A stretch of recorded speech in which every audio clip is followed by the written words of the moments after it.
Chefe Rubens falando. Hoje a gente vai falar, a gente vai ter outra visão sobre a escala 6 em 1. Vamos lá, vamos ver como é que a gente vai. Ó, a gente vai ouvir como acabar com a escala 6 em 1 de forma responsável. Kim Kataguiri, 1,7 milhões de inscritos. E vão lá, ó, quem não é inscrito no canal dele, ele é deputado, aí ele bota aqui Congresso Nacional, alguma coisa assim. Eu acho que ele... Mas vamos lá, vamos ver a visão dele com relação a essa PEC. Eu achei que fosse...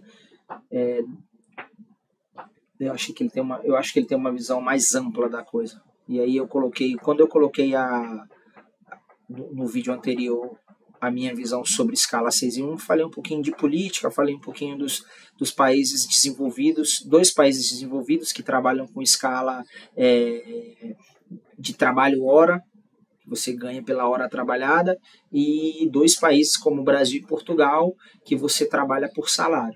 Então, vamos ver a visão dele em relação à PEC. O que nós estamos fazendo aqui na Câmara dos Deputados para acabar com a escala 6 por 1, garantir um aumento de produtividade no nosso país, tirar o peso das costas do trabalhador, ao mesmo tempo desonerar o empregador, que também paga muito para o funcionário receber pouco, afinal, boa parte do salário fica com o governo, e também para acabar... Aí ele fala um pouquinho do empresário, né? Desonerar o empresário que paga muito imposto e é um problema pra gente, mas vamos lá, já começou com uma boa conceito. Com privilégios de políticos e da elite do funcionalismo público, principalmente aqui em Brasília, o funcionalismo público federal, que chega a ganhar até o dobro, em média, do que o funcionário público. Aí ele fala um pouquinho do privilégio dos políticos, que ganham bastante, a gente sabe disso. Vamos lá. Municipal, que é aquele que atende na ponta. A que palhaçada é essa? Vamos falar sobre todas as medidas legislativas sérias, concretas, sem demagogia, sem populismo, apresentando fonte de financiamento, tendo como espelho países desenvolvidos, experiências que já foram aplicadas e já deram certo, sem enganar você com um discurso. Essa leitura dele de trazer conceitos de países desenvolvidos é muito bom. Foi o que eu falei, estava falando da escala da proposta de você trabalhar e ganhar por hora. Então isso aí é bem interessante. Os países de primeiro mundo, anglo-saxões, né, que a gente fala, países de colonização britânica, eles já trabalham dessa forma, né, e se dão por satisfeitos. Fácil, sem enganar você com uma solução fácil para um problema complexo. Nós vamos falar sobre tudo isso nesse vídeo logo depois que você se inscrever no canal, clicar no sininho para receber as notificações, deixar o seu like. E lembrando, nós estamos nos últimos momentos, nos últimos instantes para você adquirir o seu ingresso para o Congresso Nacional do Movimento Brasil Livre. O cupom é KIM20. Utilizando esse cupom você vai ter 20% de desconto e vai poder participar, né, da nossa grande celebração dos resultados eleitorais que nós tivemos em 2024 e do planejamento futuro. Passou uma década, 10 anos de Movimento Brasil Livre, o que nós vamos fazer nos próximos 10, planos cada vez mais ambiciosos que nós temos, e um projeto de país que a gente quer transformar e ver finalmente o Brasil como um país rico e com um povo livre. Vamos lá, são 3 medidas legislativas diferentes, são 3 PECs. Antes de falar sobre elas, eu quero reforçar o que eu já falei no primeiro vídeo, né, sobre a escala 6 por 1. Aí ele fala que são 3 PECs. Vamos ver o que ele vai falar da visão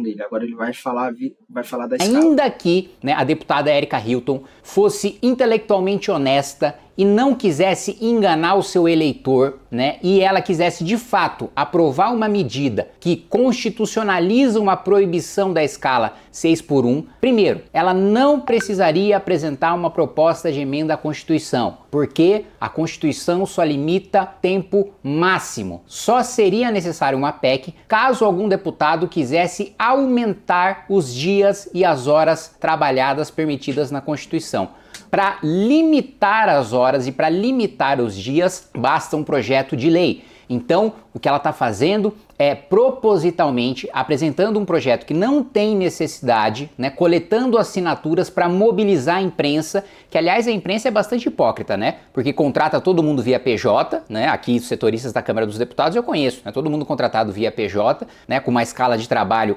às vezes trabalhando 7 dias por semana e com uma desoneração da folha de pagamento, que é um privilégio da imprensa e de alguns poucos setores, desoneração essa que é paga por todos os outros setores que não são desonerados, né? Então o garçom, a manicure tá pagando, né, os privilégios tributários da folha de pagamento da Rede Globo, né, que agora finge que defende, né, com seus jornalistas, seus comentaristas, né, o fim dessa escala quando impõe escalas até piores para os seus próprios colaboradores, né? Bastaria um projeto de lei, mas ela sabe que o projeto de lei não mobiliza, não gera cobrança para deputado assinar. Você vê que ele fala que não vai citar a questão mais política, ele não vai entrar muito, no início ele falou um pouquinho, mas não tem jeito, ele já dá a visão política dele, fala um pouquinho da Globo, de empresas grandes como a Globo, mas enfim, vamos continuar aqui.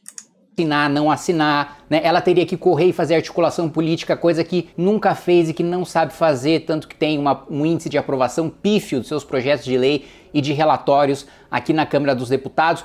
Mas mais do que isso, ainda que ela quisesse uma PEC, já tem uma PEC pronta, com teor muito parecido, tratando exatamente do mesmo tema de 2019, a PEC 221 de 2019, já está na Comissão de Constituição e Justiça. Bastaria ela pedir uma vaga na comissão, ela é líder de partido, ela própria pode se indicar, ela não depende de ninguém, não precisa pedir para o próprio líder partidário dela, porque ela é a líder, se indicar para a comissão, pedir para ser relatora, relatar a comissão, aprovar e fazer a PEC que já tem as assinaturas andar. Então, o primeiro ponto que precisa ser colocado é desmascarar o mau caratismo do PSOL e o oportunismo e o populismo do PSOL dessa medida. E o outro ponto, colocar que é populista e é demagógica e na prática, assim como a PEC das domésticas 10 anos depois só aumentou a informalidade e não garantiu direito nenhum para ninguém, exatamente a mesma coisa aconteceria com essa PEC. Muito bem, o que nós propomos então? Pois é, ele citou a PEC das domésticas aí que não adiantou de muita coisa.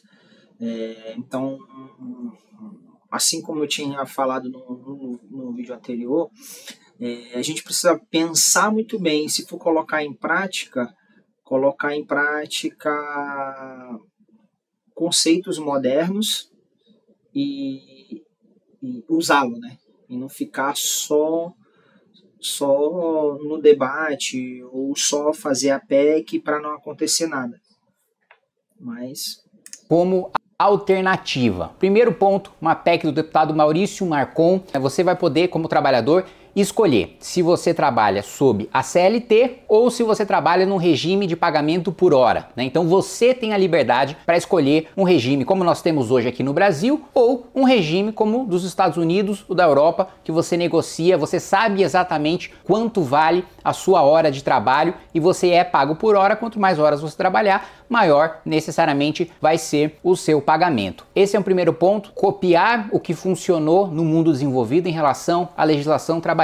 PEC do Maurício Marcon, que já conta com a minha assinatura. Outra PEC importantíssima para a gente... Ele fala dessa PEC do Maurício Marcon. Foi o que a gente citou. Ele copia o modelo dos países desenvolvidos, que eu acho que é uma visão muito boa. É o mais inteligente a fazer.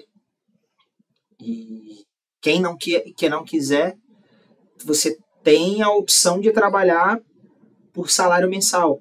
Você trabalha e recebe o salário. Ou você trabalha por horas. Mas vamos continuar. Diminuir os custos, principalmente para os médios, para os pequenos e para os microempregadores. E por que eu estou falando dos médios, dos pequenos e dos micros, né? Isso não vai beneficiar os grandes? Hoje, gente, coloca uma coisa na cabeça de vocês. A regra do grande empresariado brasileiro é ter centenas de bilhões de privilégios tributários pagos por todos nós.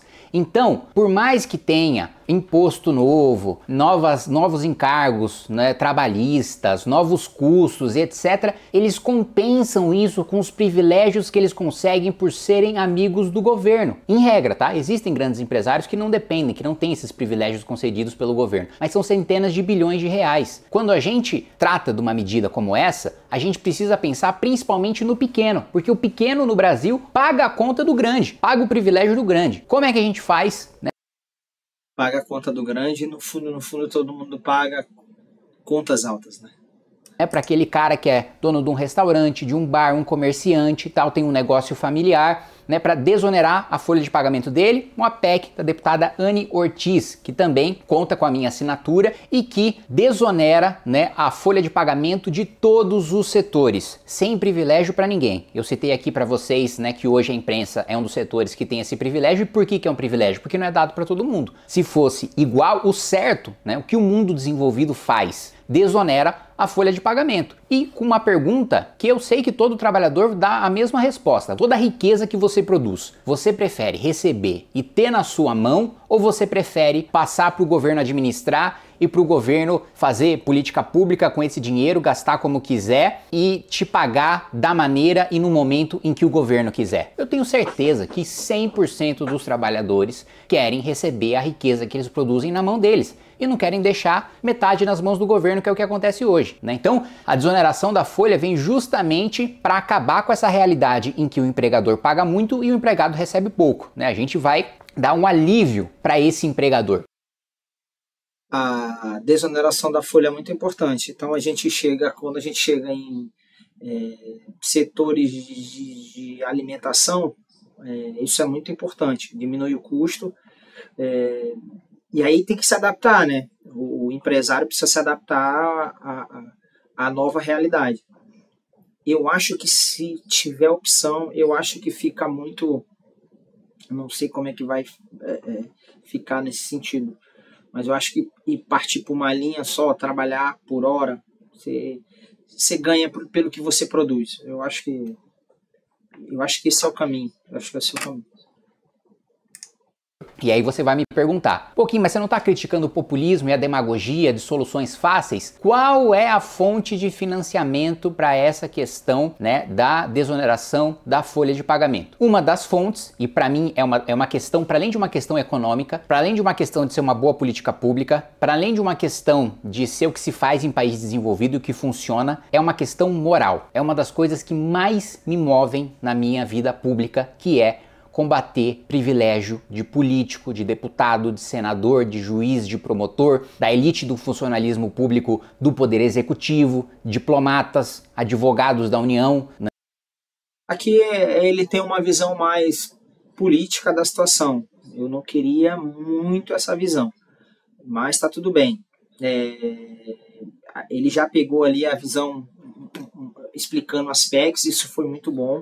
A desoneração da folha ele leva para uma coisa mais política, mas aí tá tudo bem. A gente fica com esse resumo que ele fez, que é bem interessante. Né? Muitos servidores também do Banco Central, né? Nós temos também no Poder Legislativo consultores legislativos com super salários. No Judiciário e no Ministério Público é onde o problema é mais grave. Você vê desembargador com verbas retroativas tirando 2.500.000 reais no único mês do dinheiro do mais pobre, do pagador de impostos. E mais do que isso, as compensações que os deputados têm e que vocês sabem que eu não uso, compensação de alimentação, de carro, de gasolina, né, auxílio moradia e por aí vai. Então, para acabar com tudo isso, vocês devem se lembrar que eu apresentei uma emenda na reforma administrativa na legislatura passada, que o Bolsonaro foi covarde e mandou uma reforma administrativa sem elite do funcionalismo público, o que não é reforma, não é certo? Se não tem o topo, que é o problema do Brasil não está nos funcionários públicos de base. Pelo contrário, quando a gente compara com a OCDE, com os países desenvolvidos,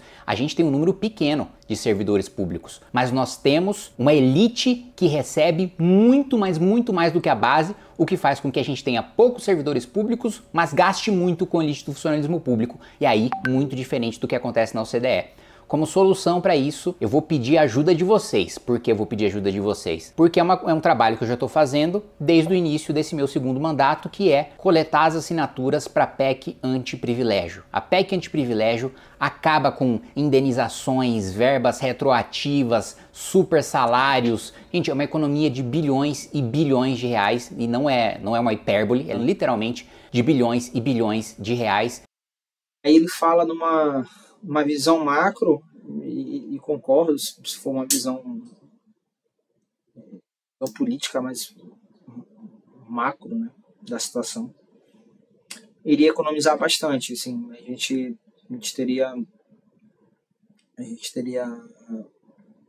um país andando para o lado correto, né? Mas que saem todos os dias do bolso do mais pobre, do trabalhador, da iniciativa privada, para ir para a elite do funcionalismo público, principalmente a elite do funcionalismo público federal, incluindo aí os agentes políticos, né? Então nós precisamos promover esse corte na carne. Aí eu quero ver o apoio do PT, aí eu quero ver o apoio do PSOL para cortar na própria carne, porque eles gastam centenas de milhares de reais, se a gente somar todos eles, dezenas de milhões de reais do seu dinheiro para ir em restaurante chique, né, para comer lagosta, né, para alugar BMW, tudo que eu tô falando, tá? Todos os exemplos que eu tô dando, você vai lá no portal de transparência de cada deputado na Câmara dos Deputados, você vai encontrar. Não tô dando nenhum exemplo inventado da minha cabeça, não é uma alegoria, não é uma figura de linguagem. Quando eu falo que tem gente comendo lagosta e alugando BMW com seu dinheiro, tem mesmo, tá? Vai lá no site da Câmara dos Deputados e vê os gastos dos deputados. Então, eu quero ver esses caras cortarem na carne, eu quero ver esses caras assinarem essa PEC e mostrarem pro trabalhador que de fato estão preocupados com o trabalhador. Porque se você tá preocupado com o trabalhador, você tá preocupado que o cara passa boa parte do ano, né, trabalhando pro governo e não trabalhando para si próprio. Esse sim é o grande explorador e o grande criador de desigualdades do Brasil.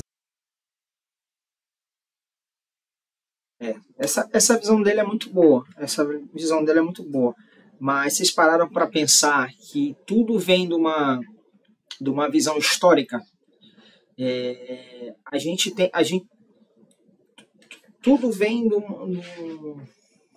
uma questão, na verdade, uma questão histórica e de colonização do nosso país. Exemplo é Portugal, que é países colonizados. São países que você trabalha e tem salários. É um modelo de salário, né? Não é um modelo trabalho hora. Então, o que ele fala aí engloba uma coisa assim, uma coisa mais macro, que também precisa ser cortado na carne, e aí se torna uma coisa mais ampla, né? Mas faz parte de um contexto geral, porque aí mexe com grandes escalas, com políticos, com grandes empresários, enfim. Mas a visão dele começou no início muito boa e está se desenvolvendo bem. Vamos lá. O Brasil é o governo brasileiro, é o Estado brasileiro que institucionalmente saqueia o mais pobre e passa para o mais rico. Então nós temos essas três medidas legislativas. Vai ser fácil, vai ser simples, vai acontecer da noite para o dia? Não. A gente precisa de um trabalho consistente, de um esforço contínuo para aprovar essas medidas, para aumentar, né, a quantidade de dinheiro que fica na mão do trabalhador, para desonerar o empregador e para cortar privilégio da nossa elite política, do judiciário, do Ministério Público, do Poder Executivo, dos três poderes, acabando inclusive com a mamata das férias de 60 dias. Esse é um tema que a minha PEC de privilégio trata também. Não tem sentido juiz promotor ter 60 dias, né, de férias, fora recessos, e ainda vender essas férias para depois conseguir super salários. Então acaba com isso o trabalhador. Mas aí ele fala isso exclusivamente dos juízes. O trabalhador na iniciativa privada tem direito a 30 dias de férias, o servidor público, todo servidor público, não interessa o quão poderoso ele seja, também tem que ter, no máximo, 30 dias de férias. Então, preciso da ajuda de vocês para a gente construir essa alternativa viável, concreta, realista.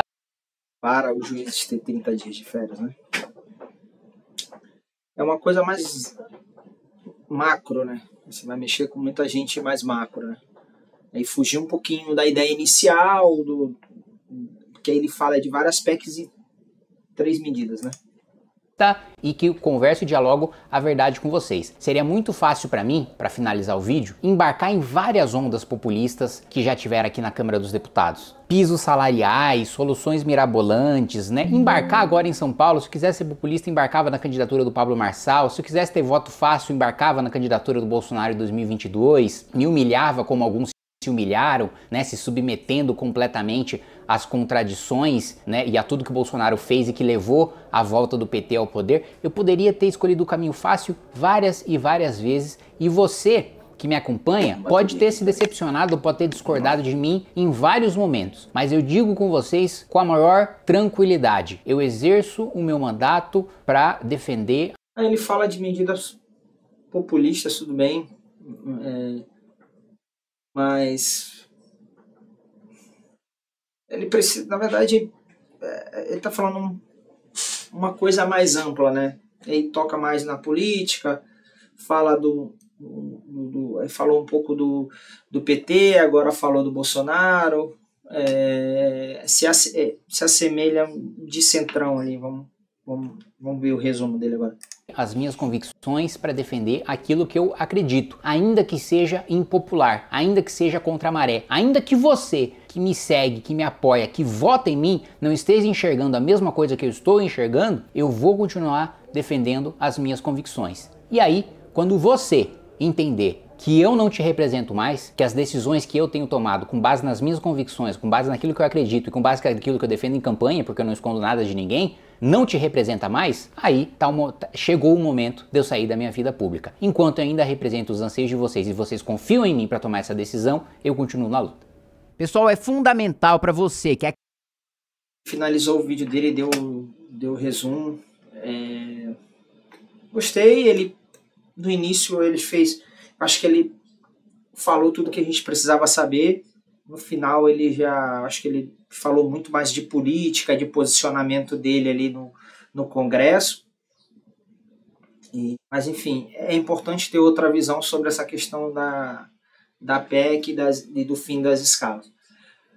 Mas para fazer um resumo aqui com a minha opinião, acho que a gente precisava adotar a escala trabalhar por horas.